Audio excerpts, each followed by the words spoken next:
Sangat banyak cerita memprihatinkan dan memilukan dari para pensiunan PNS di seluruh Indonesia di channel saya ini. Nah, ini akan saya bacakan beberapa cerita yang memprihatinkan dari para mantan abdi negara.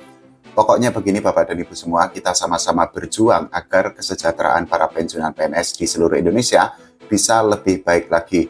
Ini channel saya ini akan saya gunakan untuk Bapak dan Ibu semua untuk berkeluh kesah, menumpahkan cerita dan juga unek-unek. Siapa tahu nanti didengarkan atau diperhatikan oleh pemerintah, dalam hal ini oleh Presiden Pak Prabowo Subianto.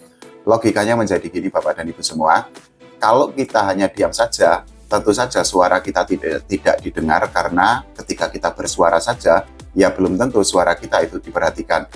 Tonton video ini sampai habis Bapak dan Ibu semua, karena ini menyangkut tentang nasib para pensiunan PNS di seluruh tanah air. Dan jangan lupa untuk subscribe channel YouTube ini dulu ya. Jadi ada banyak cerita di channel saya ini dari para pensiunan PNS di seluruh tanah air, dari para mantan abdi negara yang saat ini usianya sudah sangat sepuh, padahal mereka memiliki jasa yang sangat besar. Ini adalah salah satu cerita dari Ibu Sukaryani. Jadi beliau itu menyatakan bahwa gaji pensiunan yang beliau terima saat ini tidak cukup untuk hidup di Jakarta. Menurut beliau, gaji yang didapatkan dari negara atau dari pemerintah itu hanya cukup untuk makan atau untuk memenuhi kebutuhan hidup sehari-hari dalam waktu 10 hari saja. Sementara itu 20 hari lainnya itu beliau bingung harus makan apa. Dan ini ada kebingungan lain dari Bu Sukaryani, karena apa? Kalau ingin bekerja juga sudah susah, karena saat ini usia beliau itu kan memang sudah sepuh. Ya, kita sama-sama tahu bahwa usia itu kan memang sangat berpengaruh terhadap peluang dari seseorang untuk diterima di sebuah pekerjaan. Cerita lain itu datang dari Ibu Lutfina. Jadi beliau mengaku bahwa beliau itu merupakan pensiunan PNS golongan 4B dengan masa kerja 40 tahun. Ini tentu saja masa kerja yang sangat panjang bagi seorang ASN atau seorang PNS. Nah, gaji yang diterima oleh Ibu Lutfina itu sebesar 4,8 juta rupiah per bulan. Tapi saat ini Ibu Lutfina itu mengaku hanya menerima gaji atau sisanya itu 400 ribu rupiah karena dipotong BPD untuk biaya pendidikan anak. Di berbagai konten saya sebelumnya, saya sudah menyatakan bahwa memang biaya pendidikan anak itu kan memang sangat mahal, terutama kalau kita bicara mengenai pensiunan PNS yang gajinya itu kan memang sudah ditakar oleh pemerintah atau oleh negara. Cerita memilukan atau memprihatinkan atau menyedihkan juga datang dari Bapak Muhardi. Jadi beliau ini merupakan pensiunan PNS golongan 3B dan gaji pensiunan yang beliau terima itu sebesar 3,7 juta rupiah sebulan. Meskipun demikian, beliau itu mengaku memiliki pinjaman ke bank dan cicilan per bulannya itu kurang lebih 2 jutaan. Sementara itu, untuk sisa gaji yang beliau terima itu sekitar 500 ribu rupiah. Nah, dengan kondisi seperti itu, ya tentu saja beliau itu merasakan kebingungan tersendiri untuk mencukupi kebutuhan hidup sehari-hari. Ada lagi cerita yang memprihatinkan, yang menyedihkan dan membuat kita mengelus dada dari Bapak Nasihokin. Jadi beliau itu mengaku masih mempunyai utang sampai tahun 2035 nanti.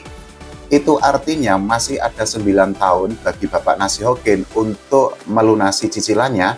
Dan tentu saja sebagai pensiunan PNS, melunasi cicilan itu kan memang sangat berat.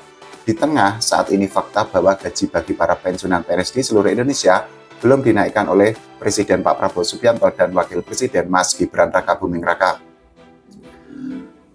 Pak Nasihokin ini juga mengakui bahwa gaji yang beliau miliki atau beliau terima itu sudah tidak tersisa, dan untuk kebutuhan hidup sehari-hari beliau itu harus mencari ke sana ke sini agar kebutuhan hidup tetap berjalan.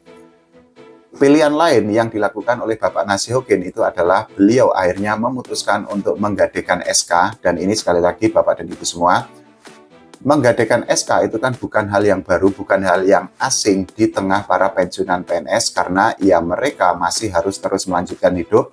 Tapi di sisi lain, uang yang mereka miliki berupa gaji dari negara memang tidak cukup untuk kebutuhan hidup dari awal bulan sampai akhir bulan. Ada juga cerita dari Bapak Syaifuddin. Jadi beliau mengaku memiliki utang ke bank dan sisa gaji yang beliau terima saat ini itu sebesar Rp240.000 per bulan.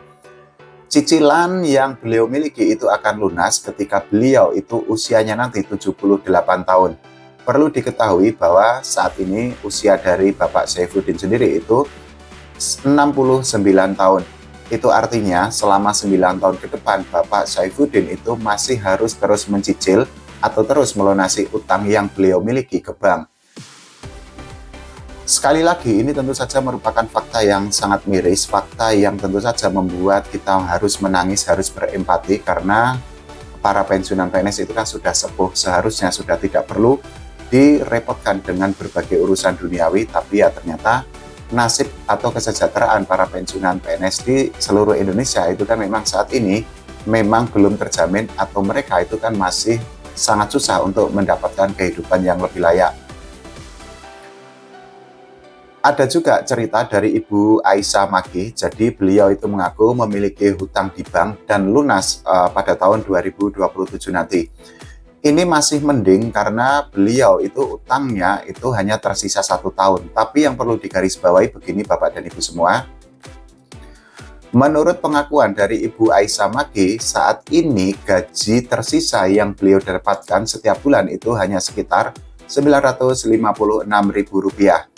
Kita bisa membayangkan dengan uang yang kurang dari Rp1 juta sebulan, apakah kira-kira uang itu cukup untuk memenuhi kebutuhan hidup dari awal bulan sampai akhir bulan atau tidak? Ini tentu saja menimbulkan kebingungan tersendiri dan juga membuat para pensiunan PNS semakin sulit untuk mencukupi kebutuhan hidup sehari-hari. Apalagi saat ini kita ketahui harga-harga itu kan serba mahal. Kita ambil contoh harga sembako mahal, kemudian biaya pendidikan anak juga mahal. Kemudian juga harga telur, harga cabai, dan lain sebagainya juga harganya itu kan lebih mahal jika dibandingkan dengan tahun-tahun sebelumnya. Cerita yang memilukan dan juga memprihatinkan dan membuat kita mengelus dada itu juga datang dari Ibu Nur Hidayah. Jadi beliau itu berasal dari Sumatera Utara dan status beliau itu adalah janda pensiunan. Jadi Ibu Nur Hidayah itu mengakui bahwa suaminya meninggal itu ketika golongannya masih kecil. Nah, saat ini Bu Nur Hidayah itu mengaku bahwa beliau itu memiliki utang di bank, dan utang di bank yang beliau miliki itu masih tersisa 3 tahun. Untuk gaji yang tersisa yang beliau dapatkan dalam sebulan saat ini itu sekitar Rp350.000, dan tentu saja dengan gaji yang sangat minim yang hanya Rp350.000 yang tersisa itu kan sangat sulit bagi Ibu Nur Hidayah untuk mencukupi kebutuhan hidup sehari-hari. Bahkan kalau kita mau berpikir lebih luas lagi, siapapun orang kalau dalam sebulan itu hanya mendapatkan gaji sebesar Rp350.000, tentu saja akan montang-panting, akan morat-marit untuk mengatur keuangan agar biaya hidup atau kebutuhan hidup itu cukup, dan ya tentu saja itu menjadi PR tersendiri bagi pemerintah untuk menyejahterakan para pensiunan PNS di seluruh Indonesia. Nah, Bu Nur Hidayah ini juga mengaku sangat kecewa dan sangat sedih karena saat ini ada banyak konten di media sosial yang sifatnya itu adalah hoax, dan konten-konten itu kan memberikan harapan palsu atau harapan kosong atau harapan semu atau bahkan PHP mengenai info hoax tentang rapelan gaji ataupun kenaikan gaji bagi para pensiunan PNS di seluruh Indonesia.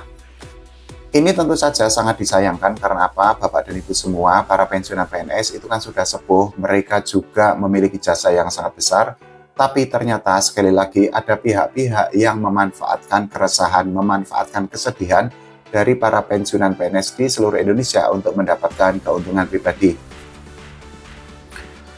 Itu tadi adalah beberapa cerita dari para pensiunan PNS di seluruh Indonesia yang ditulis di channel saya ini. Sekali lagi, tolong digarisbawahi, ini tidak menjual kesedihan, ini adalah fakta bahwa memang para pensiunan PNS di seluruh Indonesia itu kan memang saat ini kesejahteraannya itu kan belum maksimal. Mereka masih sulit untuk mendapatkan kehidupan yang layak, sehingga tentu saja mereka membutuhkan perhatian dari pemerintah, dalam hal ini dari Presiden Pak Prabowo Subianto dan Wakil Presiden Mas Gibran Rakabuming Raka. Bapak dan Ibu semua, sekali lagi silahkan gunakan channel ini untuk berkeluh kesah, untuk menumpahkan unek-unek, nanti akan saya bacakan, dan tujuannya adalah satu, supaya suara dari Bapak dan Ibu semua itu didengar oleh pemerintah. Nah, nanti siapa tahu pemerintah itu tergerak hatinya bermurah hati untuk lebih memperhatikan nasib para pensiunan PNS di seluruh tanah air. Karena sekali lagi prinsipnya begini Bapak dan Ibu semua, ketika kita bersuara, kita itu kan juga belum tentu didengarkan. Apalagi kalau kita hanya diam, ya tentu saja semakin tidak didengar. Makanya sekali lagi silakan gunakan channel ini untuk menumpahkan cerita, untuk menumpahkan unek-unek dan juga keluhan serta kesulitan yang dihadapi oleh Bapak dan Ibu semua.